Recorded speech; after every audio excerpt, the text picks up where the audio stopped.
బైబిల్లో ఈ ముగ్గురు స్నేహితుల విశ్వాసాన్ని చూసి దేవుడే స్వయంగా దిగి వచ్చి వారికి సాయం చేశారు. అసలు ఏం జరిగిందో మీకు తెలుసా? అయితే ఇలాంటి మరికొన్ని బైబిల్ వీడియోస్ మీకు కావాలంటే నా ఛానల్ని సబ్స్క్రైబ్ చేసుకోండి, లైక్ చేయడం మర్చిపోకండి. అలాగే మీ చర్చ్ మెంబర్స్ అందరికీ కూడా షేర్ చేసి ఈ విషయాలన్నీ కూడా తెలిసేలా చేయండి. ఇప్పుడు స్టోరీలోకి వెళ్ళిపోయినట్లయితే, దానియేలు, షడ్రకు, మేషకు, అబేద్నెగోలు అనే నలుగురు స్నేహితులు ఉంటారు. ఈ నలుగురు కూడా దేవుని ప్రజలు. వారు దేవునికి ఎంతో విశ్వాసంగా జీవించేవాళ్ళు. అయితే ఒక సమయంలో ఏం జరుగుతుందంటే, వీరందరూ కూడా బబులోను అనే ఒక అన్య రాజ్యానికి బందీలుగా పట్టుకొని పోబడతారు. అయితే వీరు బందీలుగా వెళ్ళినప్పటికీ కూడా వీరు వారి రాజ్యంలో ఉన్నప్పుడు, వారి దేశంలో ఉన్నప్పుడు తెలుసుకున్న జ్ఞానము, వాక్యము, తర్వాత దేవుడి గురించిన భయభక్తులన్నీ కూడా పాటిస్తూనే ఉంటారు బందీలుగా ఉన్నప్పటికీ కూడా. ఈ నలుగురు స్నేహితుల్లో దానియేలు అనే ఒక వ్యక్తి విశ్వాసం బట్టి, అతడు చేసిన కొన్ని గొప్ప కార్యాలను బట్టి, దేవుడి నామాన్ని హెచ్చించడాన్ని బట్టి దేవుడు అతన్ని గొప్పగా హెచ్చించి రాజు తర్వాత స్థానంలో ఉంచుతాడు. ఈ మిగిలిన ముగ్గురు స్నేహితులు కూడా వారు కూడా ఎంతో విశ్వాసంగా ఉంటారు, ప్రార్థన పరులుగా ఉంటారు, దేవునికి భయభక్తుల్లో జీవిస్తూ ఉంటారు. అదే సమయంలో ఒక విషయం ఆ రాజ్యంలో జరుగుతుంది. ఈ బబులోను రాజైన నెబుకద్నెజరు ఒక పెద్ద విగ్రహాన్ని కట్టించి ఆ విగ్రహానికి అందరు కూడా నమస్కరించాలి. ఎప్పుడైతే ఈ మ్యూజిక్ అనేది ప్లే అవుతుందో, ఆ విగ్రహం కట్టబడిన తర్వాత ఆ విగ్రహం ముందున్న ప్రతి ఒక్కళ్ళు, రాజ్యంలో ఉన్న వాళ్ళందరూ కూడా ఆ విగ్రహం దగ్గరకు వచ్చి మొక్కాలి, నమస్కరించాలి అని చెప్పేసి ఒక ఆజ్ఞని ఆ రాజ్యం అంతా కూడా ప్రకటిస్తాడు. ఎవరైతే నమస్కరించలేదో, మొక్కలేదో వారిని అగ్నిగుండంలో పడేస్తా అని చెప్పేసి ఆ ఆజ్ఞని, ఆ మాటలన్నింటినీ కూడా రాజ్యం అంతా కూడా ప్రకటించమని చెప్తాడు. ఆ సమయంలో ఆ మ్యూజిక్ అనేది ప్లే అయినప్పుడు ఈ షడ్రకు, మేషకు, అబేద్నెగోలు ఆ రాజు ఒక విగ్రహానికి వీరు ముగ్గురు మొక్కరు. ఎందుకనంటే వీరు వారి రాజ్యంలో ఉన్నప్పుడు చిన్నప్పుడు నేర్చుకున్న దేవుని ఆజ్ఞలను పాటిస్తూ వచ్చేవారు, దేవునికి ఎంతో భయభక్తులుగా ఉన్నవారు. వారికి ఈ విషయం తెలుసు, దేవుని 10 ఆజ్ఞల్లో భూమి పైన గాని, భూమి కింద గాని, భూమి మీద గాని ఉన్న ఏ ప్రతిమకైనా మొక్కకూడదు అనే ఈ ఆజ్ఞ వారికి చిన్నప్పటి నుంచి తెలుసు. వారు నేర్చుకున్న ఈ పాఠాలని మర్చిపోక వారు ఆ మ్యూజిక్ వచ్చినప్పుడు ఈ రాజు ప్రతిమకి మొక్కరు.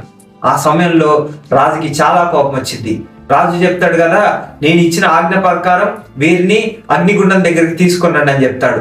అలాగే ఆజ్ఞని 7 రెట్లు మంటని పెంచమని చెప్తాడు.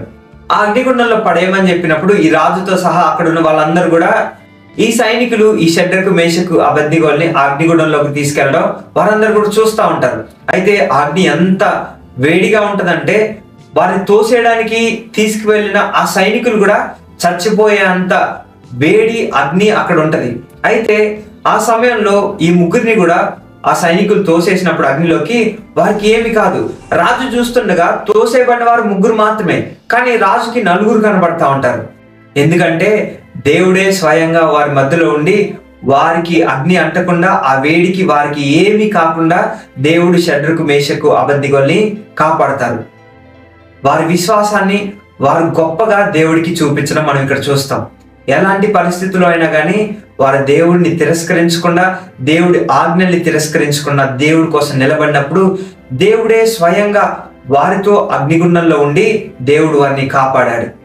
అయితే ఈ నెబుకద్నెజర్ రాజు ఆ 4 కనపడడం చూసి వెంటనే వారిని బయటికి తీసుకొని రమ్మని చెప్పి, వారు బయటికి రాగానే షడ్రకు, మేషకు, అబేద్నెగోలు దేవుడే వారిని కాపాడాడని చెప్పేసి షడ్రకు, మేషకు, అబేద్నెగోలు దేవుడిని నెబుకద్నెజర్ రాజు గొప్పగా స్తుతించి, గొప్పగా ఘనపరిచి అక్కడున్న ప్రజలందరికీ కూడా వీరి దేవుడే నిజమైన దేవుడు, ఈ దేవుడికి ఎవరు కూడా వ్యతిరేకంగా మాట్లాడకూడదని చెప్పి ఆ క్షణంలోనే ఆజ్ఞని ప్రచురం చేస్తాడు.